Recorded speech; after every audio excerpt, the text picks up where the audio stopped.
Welcome to another edition of the Mailtime Podcast. I am joined today by Sinijlawi, who is a political activist and Palestinian political commentator from East Jerusalem. He is the chairman of the Jerusalem Development Fund. Thanks for taking the time. Thank you. Thank you, Daniel, for this invitation. I want to go back to something that you said in 2022 when you were touring with Gershon Baskin. And it was along the lines of the fact that the two-state solution, the facts on the ground do not support two states living side by side. Do you think that we've moved closer to a resolution as of now in May 25, or are we further away? Well, I believe that the 7th of October and the war after have brought us closer to a exit from this conflict. And despite that, everybody thinks that it has distanced us more than ever from a potential compromise. I have thought for a while that maybe the train has left the station of the two states.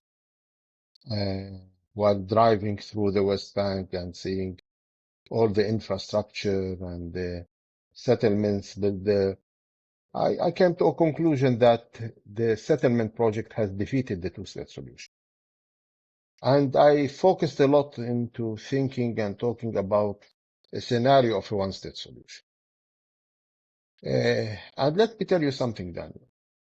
I have 9 kids from age of 1 year old to 27 years old. So in my home, there is the Gen Z, Gen Y, Gen X, all the gens you would like to see. I really see what's happening inside the brains and hearts of the Palestinian young generation. By the way, it is a black box. Maybe it's the same on the Israeli side, but I would like now to explain things on the Palestinian side. I liked a lot a study that was organized by Dr. Michael Milstein from Tel Aviv University. It has a title of דור הצעיר של הסכסוך הוותיק, the young generation of the old conflict. It sheds a lot of light over the Palestinian young generation. In a conversation between me and my daughter, she's 21 years old, and I was bringing this dilemma with her. What do we really want as Palestinians? Do we want to live in a one state together with the Israelis, or do we prefer separation and two states? And she surprised me. By the way, she's active on the social media. She is very sensitive to anything that concerns the Palestinian. She's very sensitive to what's happening in Gaza. She's patriot. And she told me, listen, Dad, I really don't care. Maybe you can ask your Israeli friends, you meet lots of them every day, to which direction they would like to go with us. Let them negotiate this and take a decision. If they want to go into a one-state reality, then I'll take it. As far as this state will respect me, give me human dignity, I will enjoy freedom under the rule the same as any other citizen. I will have a passport that will connect me with 3/4 of the world without needing a visa. I'll be able to be part of the startup nation. Let them decide. But if they prefer to go into a two-state solution based on our vision to the two-state solution, a state over 22% of the land, sovereign state, I don't care if it is militarized, demilitarized, non-militarized, I don't care. I prefer, instead of investing money in one tank, building 2 schools. So ask them please and come back to me. Then I asked her a tricky question. I told her, my daughter, let us go into a one-state reality. And the Jews, they say they need a Jewish state. And it's the only Jewish state. So they cannot really compromise on this. Would you accept to live in a state that is Jewish and recognize it to be a Jewish state? She told me that I will accept to recognize it as a Buddhist state if they want, if this state respects me, give me equal rights. And I don't want any other ambitions. I don't want to control it. I just want to be protected. So it's a dilemma, Daniel. But the 7th of October was an earthquake. I don't think that we will be able to continue thinking in a scenario of a one-state solution. I think the response, the reaction should be a path towards a two-state solution. Separation is a must now. Not because there is a lot of hard feelings among Palestinians and Israelis, but I think more important to go back to the subject that the Jewish people wants to live in their own Jewish democratic state. And I think it's fair. And we need to understand this and we need to support it. And the only way to allow Jews to live in their own Jewish democratic state is to separate from millions of Palestinians. Because currently, now, Danny, 51% of the population between the river and the sea are non-Jews. If we will be forced towards a one-state reality, it's not going to be Jewish or it's not going to be democratic. Most probably it will evolve to be Palestinian. And it's not in my interest or yours to risk the possibility of realizing to the maximum the Jewish democratic state. The only way I can see this happening, where Jews will enjoy their own Jewish democratic states and Palestinians will enjoy their freedom and dignity and sovereignty, is a two-state solution. What do you If say? the, What do you say about the argument that negotiating toward a two-state solution would reward Palestinian terrorism in the aftermath of October 7th?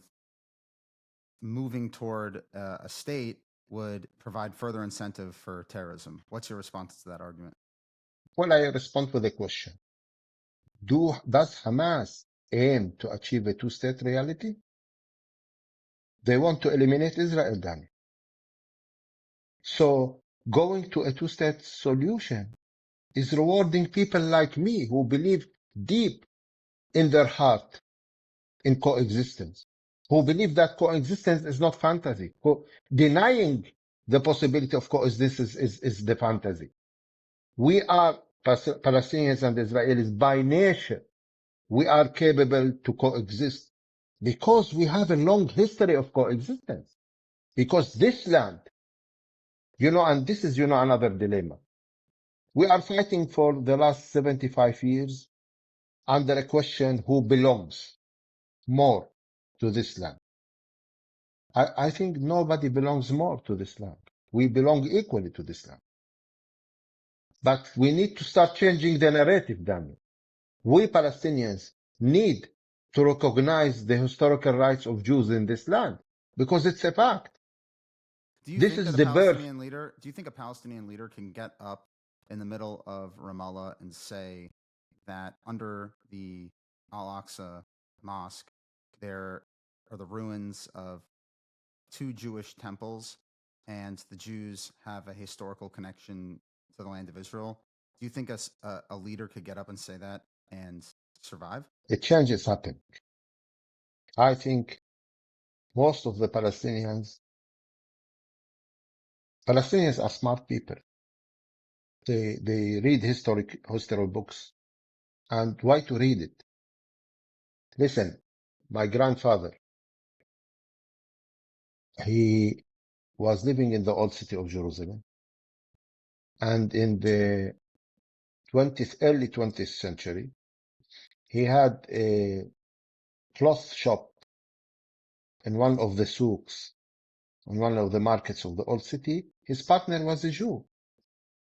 I don't need history books to tell me that Jews were here. I even don't agree with the Zionist narrative, which says Jews left and waited hundreds and thousands of years until they came back. Jews never left completely.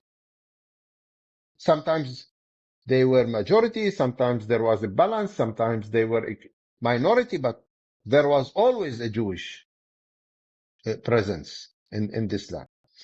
And I think the Israelis and the Jewish people is smart enough also to realize that they have never been alone in this land. There was always others. Maybe these others have never been called Palestinians. Maybe there has been never a Palestinian state, I agree. But the current millions of people who are sharing into a continuous process of sharing between Jews and non-Jews would like to call themselves Palestinians. And I think we have the right to identify our identity and nationality the way we would like. Giving ourselves now the term Palestinians is something that really concerns us alone. Nobody can dictate us how to feel. So there is an equal rights, equal history of belonging to this land. For thousands of years, we were living under the same sky. We were breathing the same air, and we were burying our dead in the same soil for thousands of years. Nothing changed. What's happening now is that somebody created two narratives that are fighting each other. And I think they are false narratives. We need to correct them. We need to create this sense of equal belongings where everybody accepts and recognizes the rights of others. No buts, no ifs. And let me tell you something that the two-state solution does not mean the disconnectivity of Jews to certain holy sites. For example, Hebron should be a Palestinian state within the borders of a Palestinian state, should be a Palestinian city.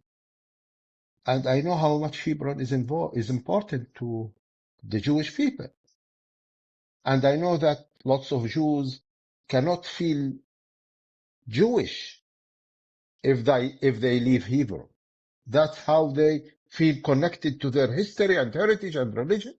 And we need to respect that within the Palestinian state, there will be a minority of Jews who decide to stay there.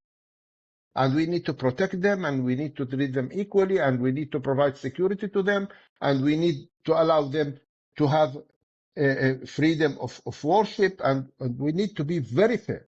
The same that Israel will continue to have around 20% of its populations who are Arab Palestinians and not Jews, the Arab Israeli citizens.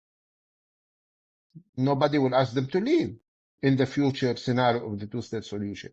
So a two-state solution, in a way or another, would accommodate some Palestinian presence inside Israel and some Jewish presence inside the state of Palestine. But I think there should be a lot of compromise from both sides. I'll come back to the issue of the holy sites in Jerusalem. But more important, Daniel, if practically the Jews and the state of Israel will compromise by withdrawing from a land that they conquered through war, where they have feel that in a defensive operation, they defended themselves and it resulted in winning a war against several Arab countries and controlling that, which is the West Bank and Gaza and East Jerusalem. If their part of the compromise is to withdraw from these lands, and it is a compromise, then what should be the compromise from the Palestinians? I think the compromise from the Palestinians should be, and again, this is something contradiction. It is something not popular. It is something that will upset a lot of Palestinians. But I think we should start this debate. We, as Palestinians, we should redefine the right of return, because I cannot insist on a two-state solution based on separation and then say Israel needs to absorb 7-8 million Palestinian refugees inside the border of Israel. It doesn't make sense. What percent of Palestinians right now believe firmly in the right of return? Well, 14 million Palestinians. And 14 million Palestinians believe that 7 or 8 million, half of the population of Palestinians, have the right individually to return, and that no political leadership is authorized or have the agency to decide or compromise on this. And I think this is not correct. Wait, but I'm saying in terms of the street, if you were to go into a coffee shop and you talk to 50 people, Yeah. how many of those 50 people think that the right of return is extremely important and can't be negotiated? 99%. But it doesn't mean that this is an obstacle. It means that we didn't have a leadership that felt within a framework of a political horizon.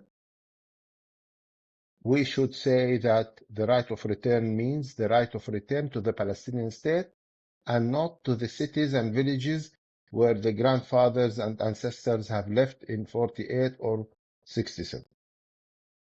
So the Palestinian state should be able to accommodate, to host, to absorb these millions of Palestinians. Of course, these millions of Palestinians are subject to compensation, and this is their right. They have lost properties, they have suffered, they have lived 75 years in a very complicated circumstances, and it is the responsibility of everybody to compensate them and allow them to return to their sovereign state of Palestine, which is next to the state of Israel, but not to the state of Israel. Maybe few thousands where Israel will be happy to accommodate as part of family reunions. Maybe Israel will say, okay, we will be flexible. There are 400,000 Palestinians currently residents of Israel with blue IDs who are calculated as part of the inhabitants of Israel.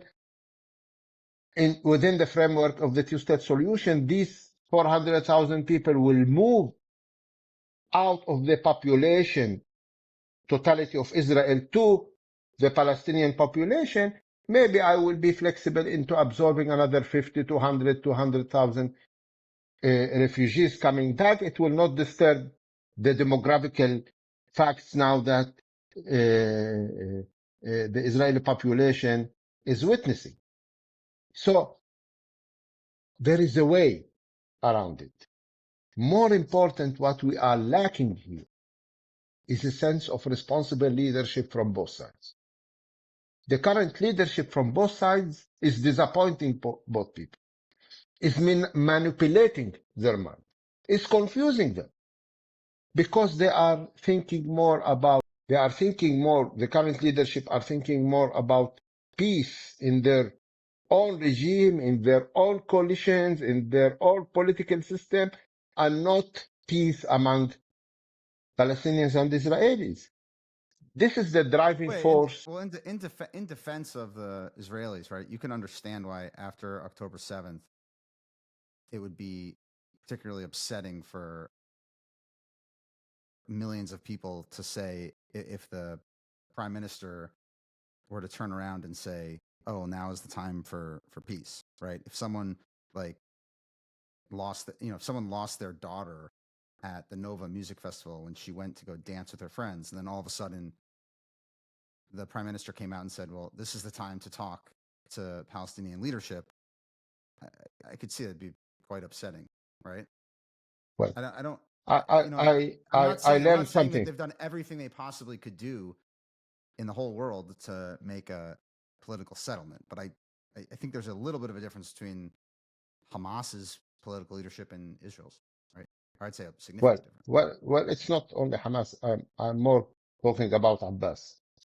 Right. Okay. Well, Daniel, I've learned something in my 35 years of engagement with Israelis. I learned, first of all, that we need to stop lecturing Israelis. I mean, me as Palestinians, I don't have the right to come and lecture Israelis what they should do and what they shouldn't do. Because the moment you start lecturing them, you lose them. They don't want to listen. I think if me as a Palestinian would like to deliver a message that catches the hearts and the mind of Israelis, I should do it by setting an example. So the most important step for a Palestinian to earn the respect and the attention of the Israelis is to show that we understand their pain and we understand their grief because we have a common humanity that brings us together to condemn the atrocities of Hamas publicly and to give condolences to those who lost family members and friends, even to cross the hard obstacle of coming to the Israelis and say, we owe you apology on what we have done on the 7th of October. To your credit, you went to Kfar Aza and I expressed. went to Kfar Aza and I went to the Sheba of the Bibas and I asked the pardon of Yarden Bibas on the destiny that we have forced to his family. So yes, I do understand the pain. I do understand the trauma that the Israelis has passed on the 7th of October. And I am part of the trauma on the Palestinian side. Because, nothing for me justifies killing the kids and the elder women and the civilians on the 7th of October. And for me, the ends do not justify the means. If the only way to achieve a Palestinian state would have been over the bodies of the 1,200 Israelis on the 7th of October, I don't want that state. Because there are other choices. I can reach there through a moral way. But as a Palestinian also, I see that innocent kids in Gaza are losing their lives, but I don't want to lecture the Israelis on that. I leave it to them. The trauma is very big. Take Hamas out of the scene.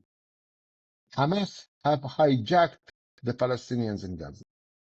Hamas took 2.3 million Palestinians in a collective suicide attack against Israel without consulting with them, without having agencies from them. They kidnapped them the way they kidnapped the Israeli hostages. There is lots of Palestinians there, Daniel, that would like to live a normal life.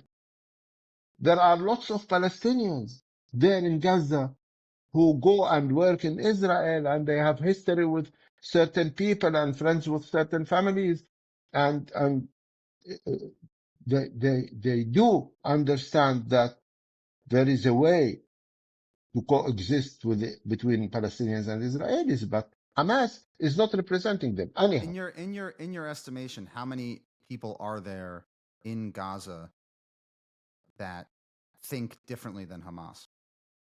The majority now are fed up from Hamas. Like the majority of the West Bankers are fed up from corruption of Abbas. The majority of Palestinians in Gaza are fed up from the destruction Hamas brought upon them. Hamas stole their life, Daniel. So you think over 50% of the Gazans would want to live in would they want to live in peace with Israel, or they just don't like that they invaded Israel? I guess there's a difference. 70% of the Palestinians now in the West Bank and Israel and Gaza would like to have a political compromise and end this conflict and live and coexist with Israelis. if now we do elections, Daniel, Hamas could score 15% votes in Gaza, 35 votes in the West Bank, an average of 25 votes. And this is a big defeat for Hamas. Hamas that scored in 2006, 62% of the votes. So There will always be. You're of the belief that if there was an election today in Palestinian areas within the West Bank, Judea and Samaria, that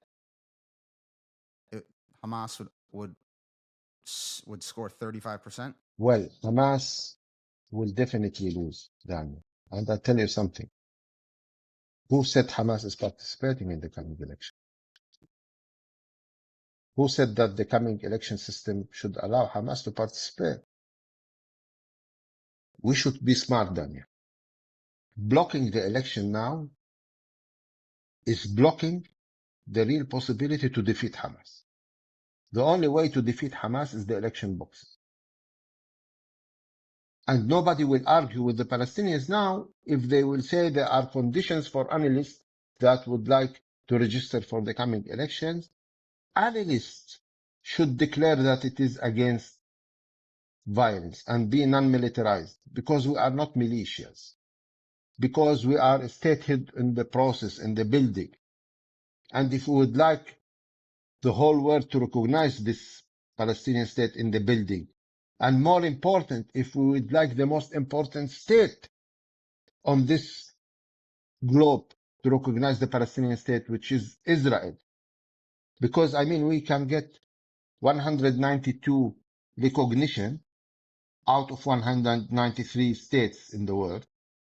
If Israel is not among them, it is meaningless, then.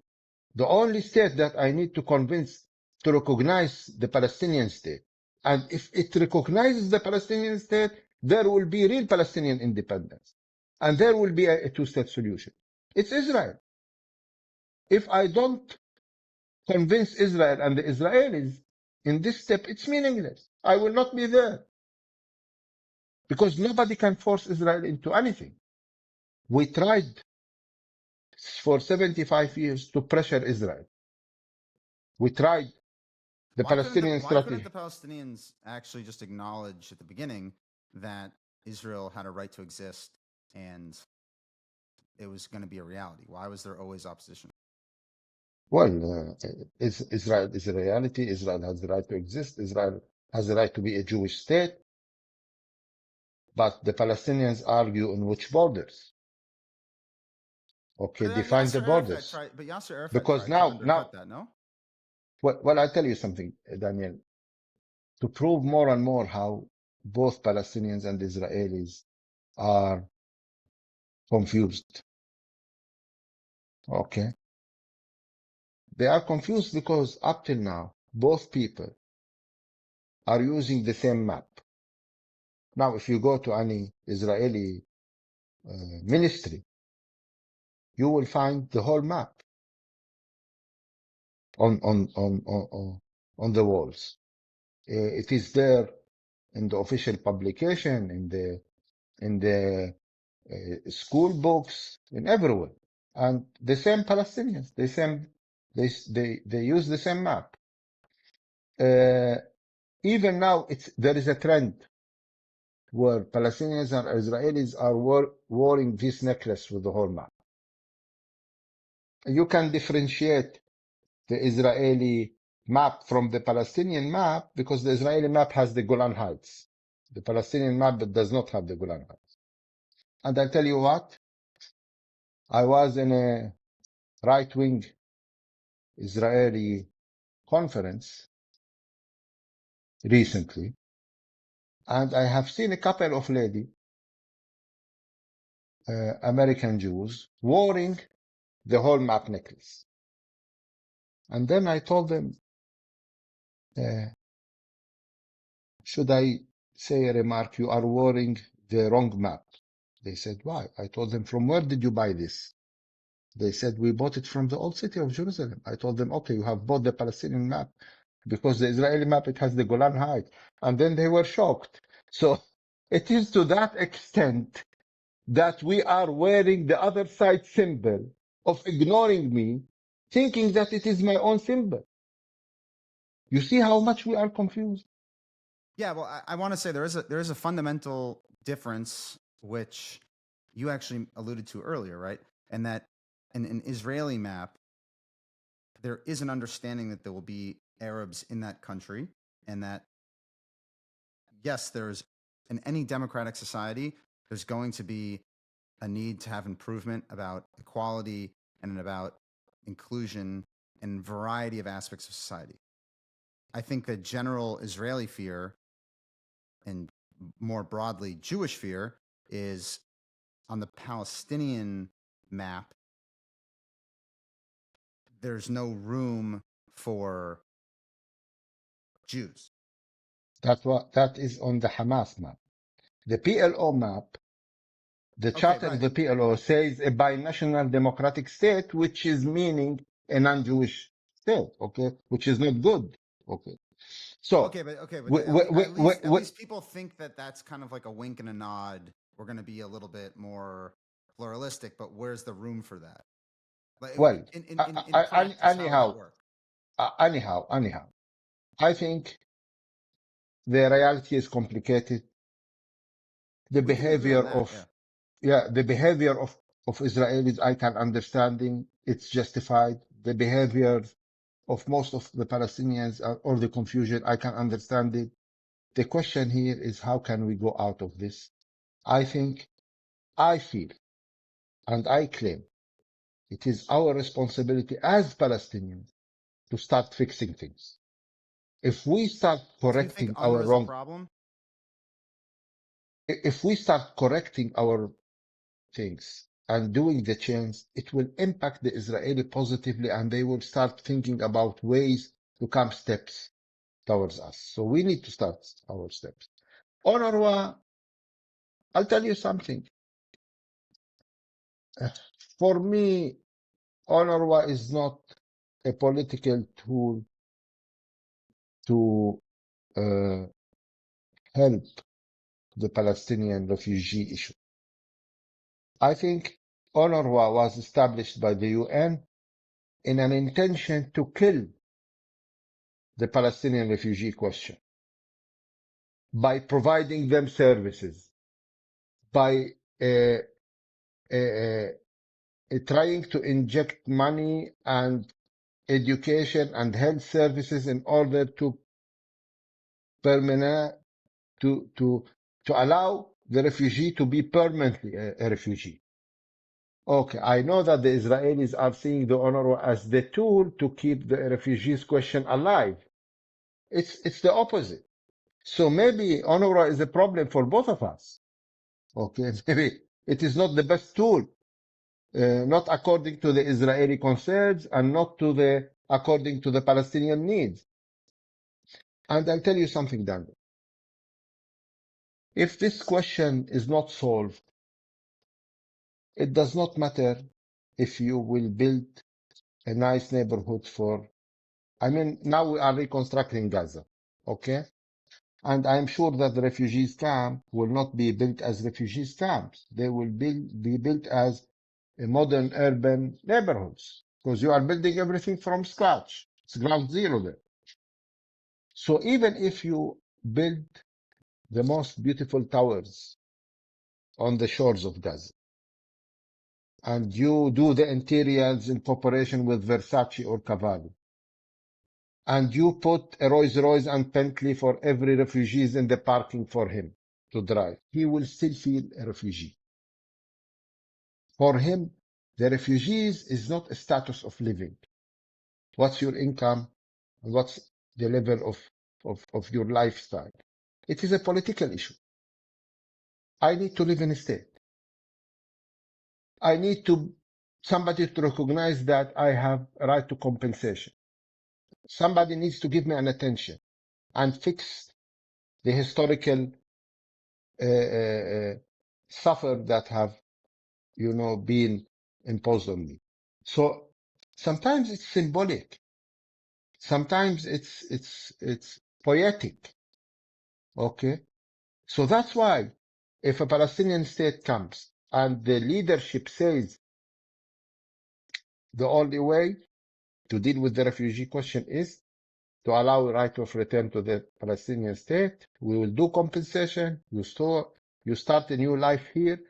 Everybody, the Gulf, Israel, USA will make sure that the Palestinian economy will be sustainable, that both Israel and Palestine will try to share the same values of democracy, of freedoms, that both Israel and Palestine will try to be in the same economical balance of GDP and etc. So everybody try to help the Palestinians create an economic model that is sustainable and that is productive. If we create these dynamics, if the Palestinian passport will be as strong as the Israeli passport and connects Palestinians to the world, if the education system in Palestine will be as good as the one in Finland or Singapore or Israel, if we are doing exports and imports, if we are sharing the startup nation in providing services, if I am driving my car freely to Tel Aviv to have lunch, and any Jew is going to the temple in Hebron to pray freely, if there is this kind of dynamics, and this is not fantasy, this is not utopia, it is possible. We lived this situation before the first Intifada, Daniel. You would walk around or drive in the streets of Tel Aviv and see hundreds of cars from Gaza bringing workers and taking goods and having fun on the beaches of Tel Aviv. And you would have seen lots of Israelis going and working and doing business inside Gaza. We lived this reality. It was possible. Well, We can. I think it was possible, and obviously, as you're saying, it happened to an extent in terms of being able to work together. I do think we have to account for historical events that have happened, right? So even if I'm taking this, not the side, but from a perspective of someone who lives in Gaza, right? If your house just got obliterated and 20 of your cousins were killed, you're going to feel that pain. You're going to feel upset. That happened. You can't pretend that didn't happen. Jabalia doesn't exist anymore. Rafah doesn't exist anymore. So, and on the Israeli side, Kfar Aza got destroyed. Nir Oz got destroyed. So I'm not saying that I wouldn't want to get to a situation that you're talking about in the sense of people being able to work and talk back and forth and coexist, but I think it's a really big hurdle to get over. Well, let me ask you a question, Daniel. Has there ever been something more unhuman, more terrible than the Holocaust? Never. And nothing similar will happen in the remaining history of humanity. Yet you Jews were able to reconcile with the Germans. So why not with the Palestinians? If this kind of reconciliation has happened between Jews and Germany, the Nazi Germany, or what has developed after the Nazi Germany, if this kind of reconciliation has happened, now Germany is a state that is standing behind Israel in all its capacity under all conditions, no questions are asked. And Right. it has been stable since the Holocaust. Right. So let me answer that This, though. So I think that some of the key differences, right, is that most of the Jews who survived said essentially, we're going to pack up our bags and go, right? So whether that's to America, whether that's to Israel, whether that's to Australia, whether that's to South Africa, they left and they rebuilt communities and reestablished themselves. It wasn't close to each other. It wasn't saying that the economy has to be interdependent. Additionally, there was deep soul searching, which you're asking the Palestinian people to do. I don't know. It's obviously it's a big step.